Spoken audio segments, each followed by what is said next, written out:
Hi, I am a nutrition researcher and I am a health writer, and I specialize in preventing and reversing obesity and heart disease. And today I would like to invite you all on a journey around the world, a nutrition journey around the world, to explore what a threat that is greater than terrorism, a threat that is greater than global warming, and a threat that is greater than the financial meltdown that we're having today. And that threat is obesity. Our nutrition journey around the world starts in America about 30 years ago in 1990. And at that time, about up to 15% of Americans were obese.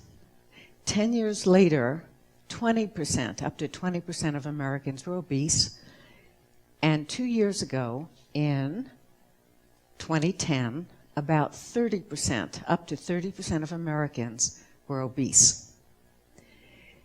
And in the United States today, about 68%, over 2/3 of Americans are overweight or obese. About 1/3 of children and adolescents are overweight or obese.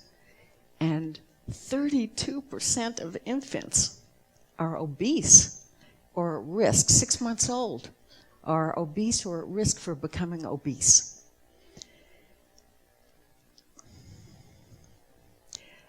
This trend is happening worldwide in India, in China, in Japan. Obesity is becoming a worldwide pandemic and epidemic. And so too in Brazil. I looked at this slide and I thought, is this the girl from Ipanema? And Brazil's Minister of Health has said that about 50%, almost 50% of Brazilians are becoming overweight or obese. And also the same trend is continuing. It's tripled with children and adolescents in Brazil. And I have been wondering, what can we do about this? What is going on in the world? What is happening? And I'm wondering if this is the evolution of humankind. Is this where we're all heading, all over the world? And what particularly caught my attention with this is most health professionals will tell you to eat less. The key to losing weight is eating less and exercising more. And it works. But only about 5% of people who lose weight keep it off. So something isn't working. And the problem is, what isn't working is most people go back to overeating. That's really the bottom line. They're overeating. And the weight comes back. You've all heard this. And I have tried to figure out what is causing all this. If diet and exercise is not the answer, what is? I got my first clue when my husband Larry Sherwitz is here with me today. And Larry is a research scientist. And we started looking at reasons and wondering, why do so many people overeat and gain weight? And what we've discovered is there's an extraordinary, remarkable web of reasons that are much more amazing than we ever imagined. I got my first clue as we continue this nutrition journey when I was invited to present at the first International Conference on Lifestyle and Health in New Delhi, India. And I write for magazines also. And one of the presenters was a clinical cardiologist named Dr. K.L. Chopra, who was the father and mentor of Deepak Chopra. And I was planning to write an article on yoga and diet. There is a whole specialty in yoga called Ana Yoga, which is all about yoga and how to eat optimally. And when I started speaking with Dr. Chopra, his first comment changed my life forever. He said that the Bhagavad Gita, Hindu scripture, espouses cooking with love because devout Hindus believe that prana, your consciousness, your energy, is infused into the food when you eat, and in turn, when you eat that food, you ingest the consciousness, the mentality with which the food was prepared. And I could not stop thinking about this, and I thought, if Hinduism, a 3,500-year-old religion, espouses this, surely other world religions and cultural traditions have figured this out also. And this is what continued my nutrition journey around the world that we're talking about today. And what I did was explore, it's not Deborah's personal diet. This is a social science called Nutritional Anthropology, and I looked at food in different cultures over thousands and thousands of years. And what I looked at was world religions, because world religions gave us guidelines, all human beings guidelines on how to eat and live for thousands of years before nutritional science became our God in the 20th century, just about 60, 70 years ago. And I looked at Christianity and Judaism and Buddhism and Islam and major religions. I also looked at cultural traditions such as the Mediterranean diet, the Japanese way of tea, Chinese food folklore, African American soul food. And I also looked at ancient healing systems from the East, Ayurveda from India, which has been around for thousands of years, because it has a complete nutrition system of what to eat and how to eat and with whom system. And so does traditional Chinese medicine, has a comprehensive guideline and schematic and theme about what and how to eat, and Tibetan medicine does also. And so I put all of this together into 6 perennial themes, and I was overwhelmed because you can imagine the massive amount of information. And Larry and I brainstormed for months and months about this, because how could we put this together in a meaningful way without a 20-year lecture? And what we came up with ultimately is we identified 6 perennial themes that have crossed all cultures, wisdom traditions, and also ancient healing systems.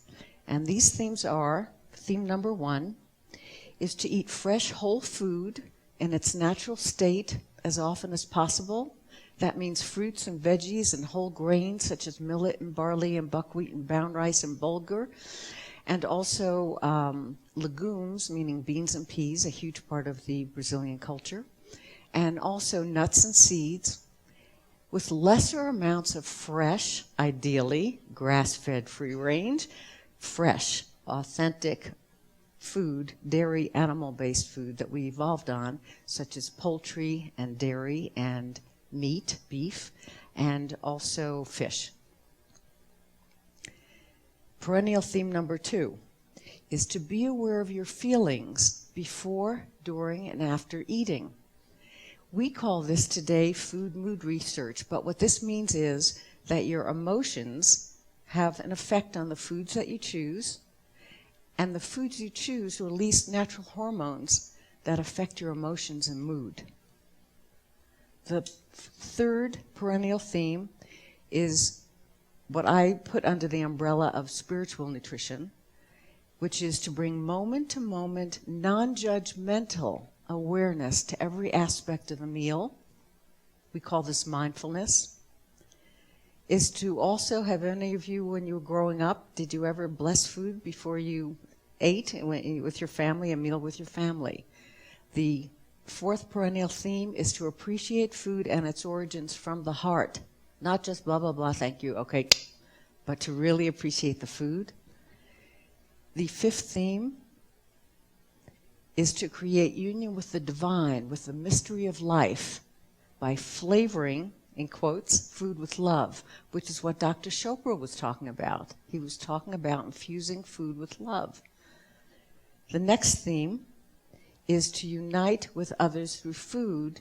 We evolved as human beings eating in clans and in tribes, and more recently, for thousands of years, hundreds of years, around a table with each other.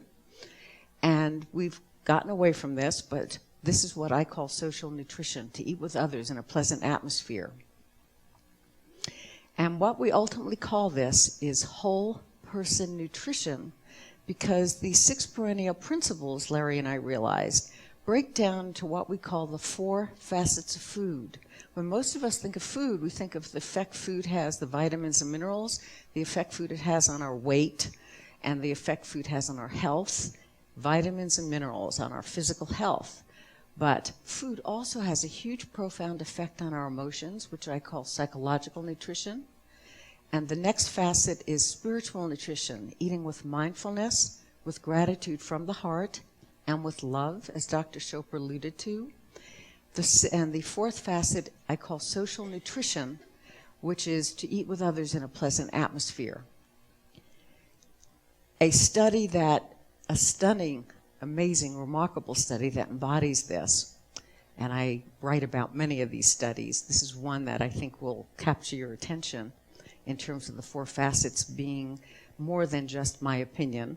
This ancient food wisdom is quite profound. In the 1980s, a researcher at the University of Texas in the United States decided to find out if he fed a high cholesterol diet rabbit chow to rabbits, he wondered what would happen to their arteries. And so he established a research project with 3 layers of cages. And when it came time to study the results, he discovered that most of the rabbits had clogged arteries. There was some buildup of plaque in the arteries, but quite a few of the rabbits had absolutely no plaque buildup, clear arteries, even though they were given very high cholesterol rabbit chow.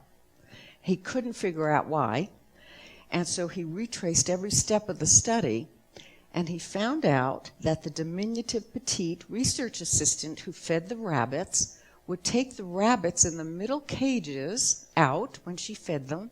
She would hold them, talk to them, and feed them with love and regard. And it was those rabbits who did not develop clogged arteries. So I bring this, he repeated the study, he replicated the study, and the exact same results happened. The rabbits that were held and who ate in a positive atmosphere with other people in loving regard did not develop clogged arteries. And so the way I kind of look at this is social nutrition and the 4 facets: spiritual nutrition and also psychological nutrition, biological.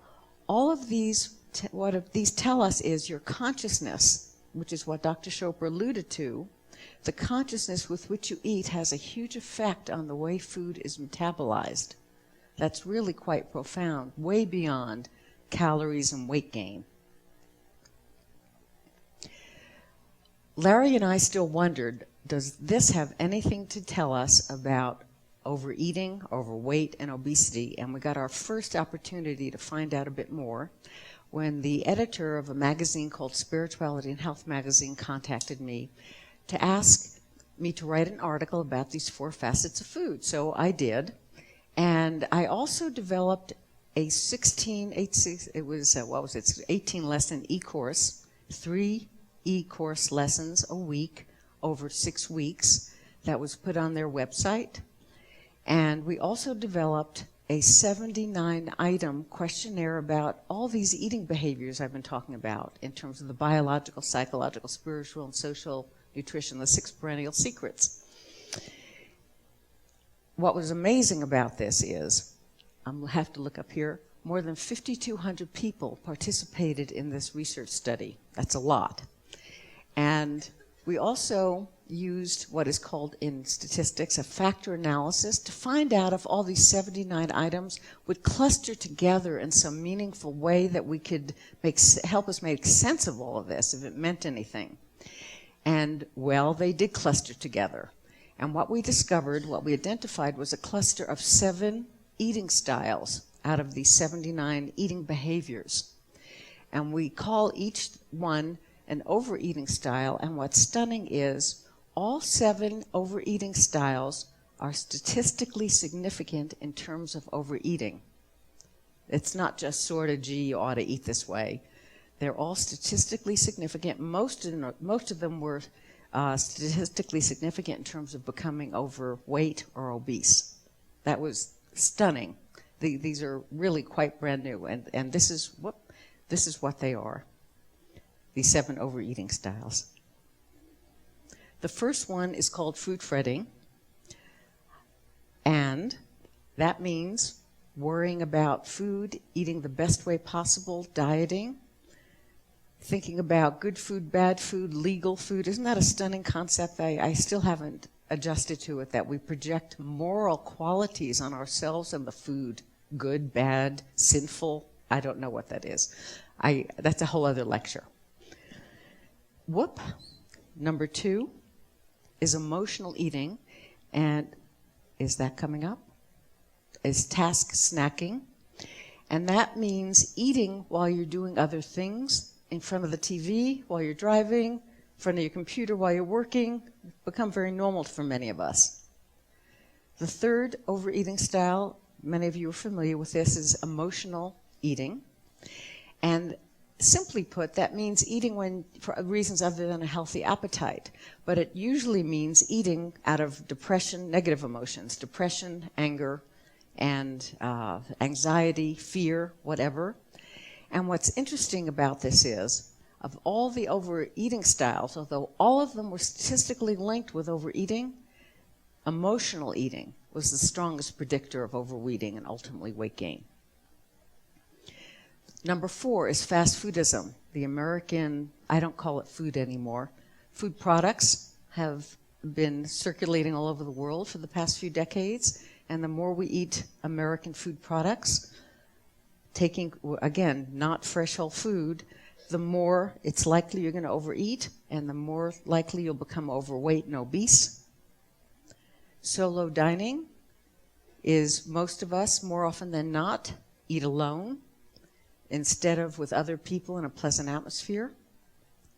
The 6th overeating style really surprised us. It's a two-edged sword in that when we talk about unpleasant atmosphere, we're talking about an unpleasant atmosphere, physical atmosphere, eating while you're filling up for gasoline or petroleum, filling up your car, but also eating when you're sitting in your car, driving in a traffic jam. So it's also the emotional, psychological environment. If you're eating around in a family or with friends you're having an argument with, negative emotional environment also has an impact on how food is metabolized. Remember the rabbit study.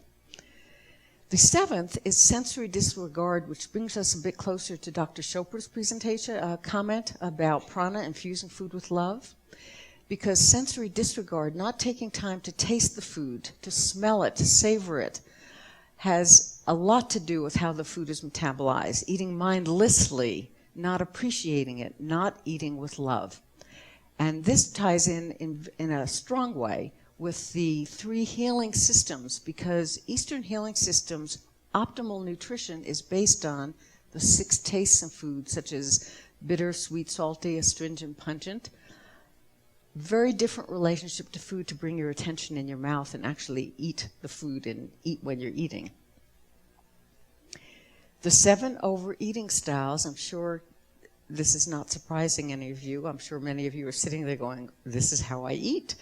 Because over the last, I'd say particularly 3 decades, these 7 overeating styles have become the new normal. It's how most people around the world eat. Very quickly, mindlessly, not with gratitude, not real food.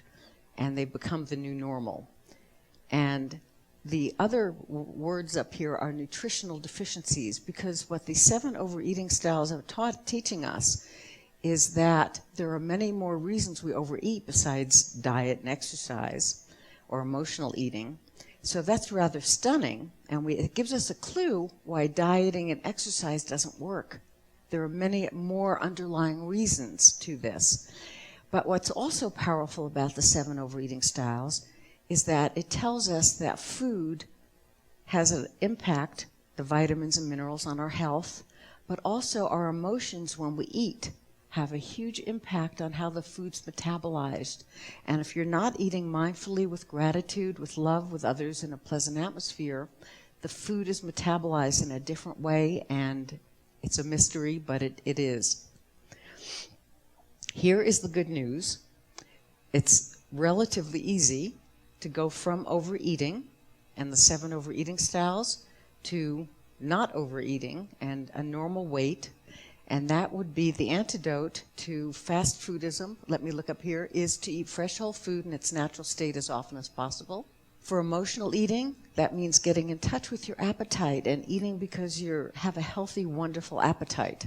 Food fretting, if you're overly concerned about the best way to eat, good food, bad food, and fret about what you're eating and how much, and judging yourself, judging others, the antidote to that is to simply enjoy your food. What a concept.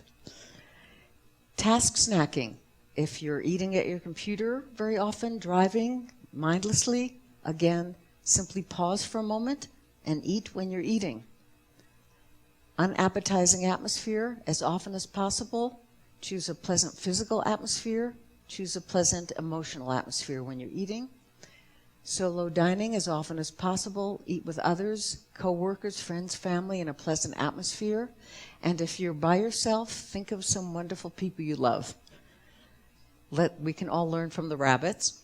And sensory disregard, as often as possible. Taste that food. And I always go when I'm coaching people on the telephone, I go, what am I doing? And I go, mwah.